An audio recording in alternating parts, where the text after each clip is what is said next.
Imagine your train doesn't run on tracks, it flies above a river. Welcome to Wuppertal, home to Germany's most extraordinary mode of transport, the suspension railway, or known in German Schwebebahn. In this video we are taking you on a ride on the Wuppertal Suspension Railway, traveling from the Central Station, Döppersberg, for 3 stops to Völklinger Straße. As you can see here, you can also access the suspension railway with a stroller using an elevator. It's fully accessible, which is really great. Look out for the cabin behind the driver, as it's supposed to have a ramp for strollers and wheelchairs. If possible, try to get a seat at the back of the train, because the view from there over the river Wupper is absolutely fantastic. You can really feel yourself gliding above the water. It's an amazing experience. And this year, 2026, there's a huge reason to celebrate. The Wuppertal Suspension Railway is turning an incredible 125 years old. It's an absolute masterpiece. Regular passenger service began on March 1st, 1901. Then, as now, it was an outstanding feat of engineering. Stretching just over 13 kilometers, the railway connects the districts of Vohwinkel and Oberbarmen and serves as the city's transportation backbone. Locals also affectionately call it the Steel Dragon. For most of the journey, you will be gliding 8 to 12 meters directly above the river Wupper. Now we will show you a little bit more of the ride on the Wuppertal Suspension Railway Schwebebahn. If you enjoy this video, please leave us a comment below and don't forget to give it a like and subscribe to our channel. Until the next adventure.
Lolli, komm raus.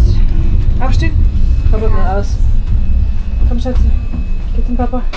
Yes. Halt dich schön Are we fest. going to the Schwebebahn now? Yeah, We go the other go way. back again now. Are we going to the Schwebebahn? We're on the Schwebebahn. Feel, you feel it? Leila. Schwebebahn Dankeschön. train. Ja, Schwebebahn. Schwebebahn train. Schwebebahn.